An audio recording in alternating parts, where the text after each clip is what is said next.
जय महाराष्ट्र. मी शिवसेना उद्धव बाळा ठाकरे पक्षप्रणित महाराष्ट्र कामगार सेनेचा प्रदेश अध्यक्ष. काल देशाचे पंतप्रधान नरेंद्र मोदीजींनी आपल्या देशातील तमाम जनतेला आवाहन केलं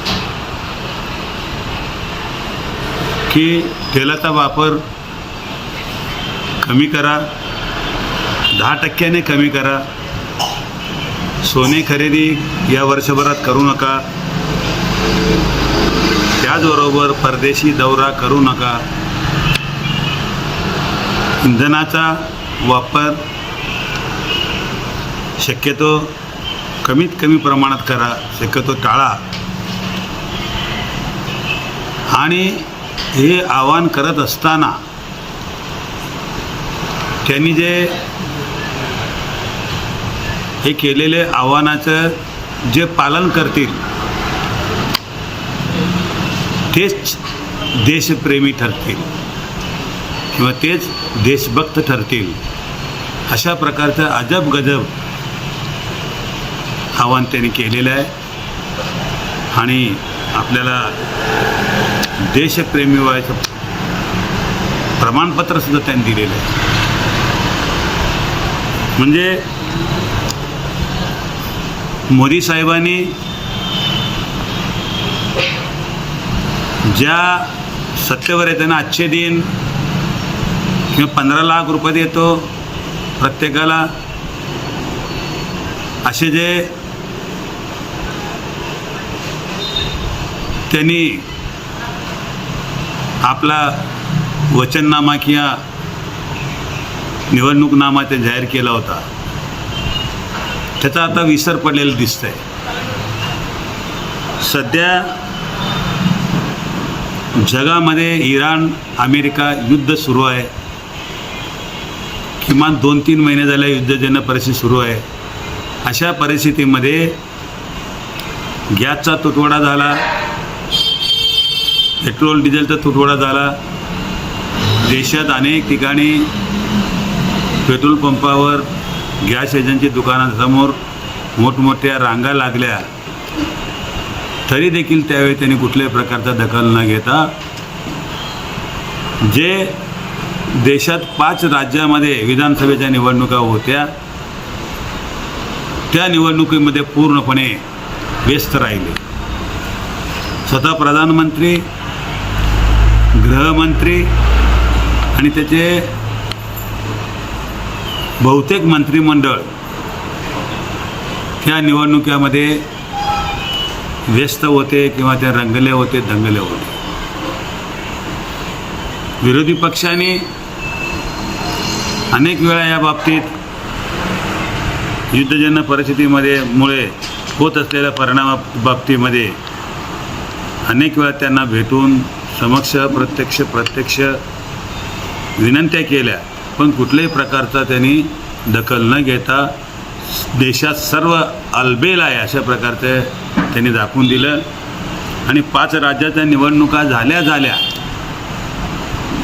आता मोदीजींनी जाहीर आवाहन केलेलं आहे की आपल्याला काही गोष्टी स्वावलंबनी बनावं लागेल.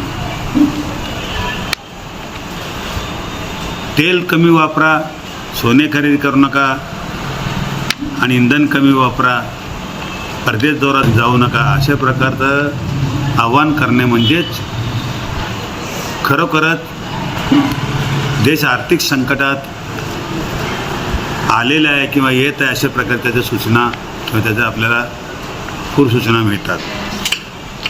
पण या बाबतीत जे ते आव्हान केले, आता लोकशाहीमध्ये सर्वसामान्य नागरिकापासून देशाचे प्रधानमंत्री राष्ट्रपतीपर्यंत आवाहन करण्याचा अधिकार आहे, आवाहन करण्याचा त्यांना कायद्याने राईट्स आहेत. असे असताना पण ते आवाहन करत असताना तुम्ही जर हे पालन केलं तर देशप्रेमी व्हाल, देशभक्त व्हाल असं म्हणणं म्हणजे तुम्ही खरी परिस्थिती समजून अद्याप सांगू शकत नाही. देश संपूर्ण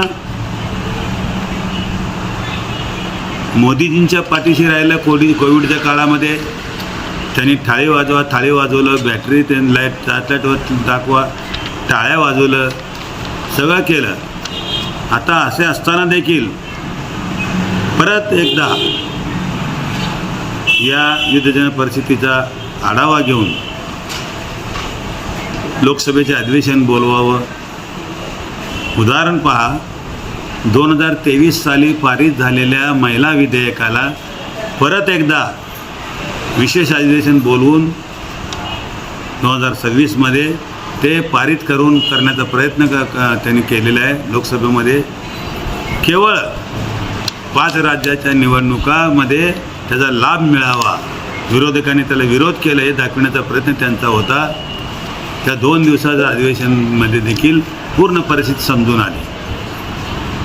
अशाच प्रकारचं अधिवेशन युद्धजन्य परिस्थिती बाबतीमध्ये करणे गरजेचं होतं. असं तर न करता त्यांनी निवडणुकामध्ये दंग राहिला, निवडणुकीचा निकाल लागला आणि निवडणुका जिंकल्या.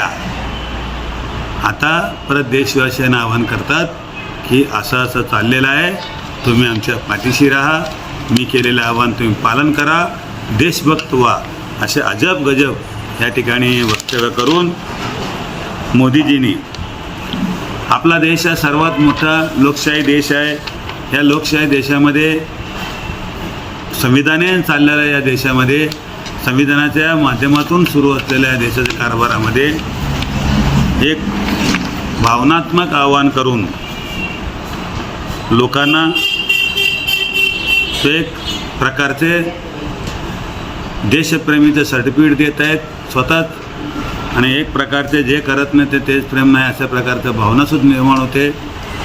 एकूणच आपल्या प्रधानमंत्र्याच्या आव्हानाचे खरे स्वरूप आपण समजून घ्या, जाणून घ्या.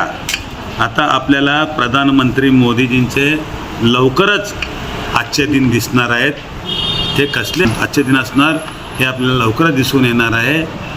म्हणून लोकशाहीमध्ये सर्वांना बोलण्याचा अधिकार, तसं प्रधानमंत्रीजींना आवाहन करण्याचे अधिकार त्याचप्रमाणे, परंतु कोणाला प्रमाणपत्र द्यावं देशभक्त आणि देशभक्त नाही इथपर्यंत या गोष्टीचा एक प्रकारचं घुमजाव करण्याचा प्रयत्न या ठिकाणी झालेले आहे. तरी सर्व नागरिक बंधू भगिनींना, देशवासियांना माझे आव्हान आहे छोटासा, की आपण आता यापासून काहीतरी बोध घेतलं पाहिजे आणि हे आव्हान स्वीकारावं न स्वीकारावं आणि या आव्हानाबाबतीमध्ये आपण काय समजून घ्यावं हे जनता जनार्दन चांगल्या प्रकारे जाणून आहेत आणि जाणून घेतील अशा प्रकारे मी आशा करतो. जय हिंद, जय महाराष्ट्र. तेल 10% कमी वापरा, सोने खरेदी करू नका यांचे पालन करून खरे देशभक्त व्हा. नरेंद्र मोदी यांचे अजब आवाहन. सोलापूर दिनांक 12 मे 2024.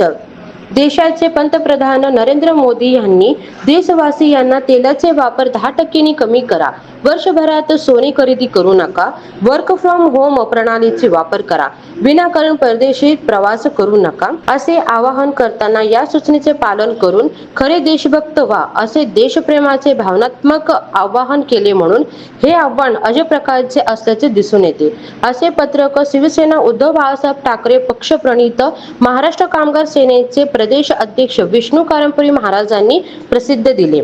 गेल्या 2 ते 3 महिन्यापासून अमेरिका इराण महाभयंकर युद्ध चालू आहे.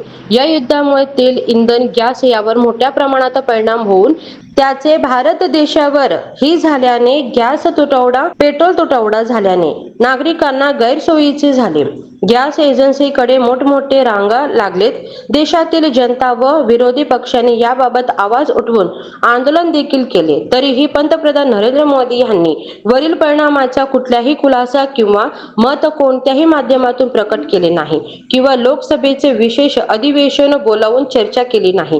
केवळ 5 राज्यात विधानसभा निवडणुकीत प्रचार अर्थ पंतप्रधान, गृहमंत्री व त्यांचे केंद्रीय मंत्रिमंडळातील मंत्रीगण दंग राहिले आणि या 5 राज्यातील निवडणुकीत मतदारांना आकर्षित करण्यासाठी लोकसभेत सन 2023 मध्ये मंजूर झालेले महिला विधेयक परत एकदा पास करण्यासाठी विशेष अधिवेशन बोलावले.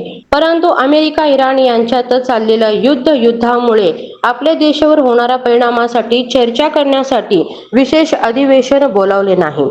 फक्त 5 राज्यात विधानसभेचे निवडणुका जिंकायचे एकच ध्येय भाजपाच्या डोळ्यासमोर ठेवले.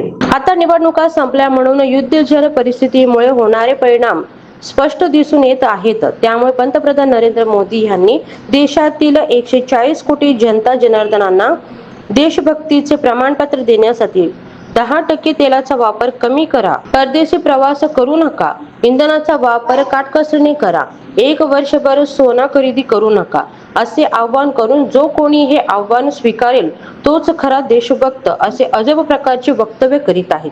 लोकशाहीचा सर्वात मोठे देश म्हणून लोकशाही टिकवण्यासाठी लोकांनी पंतप्रधानाच्या आव्हानाचे खरे स्वरूप जाणून घेऊया. आता आपल्याला लवकरच पंतप्रधान मोदीचे आजचे दिन दिसणार आहेत हेच खरे.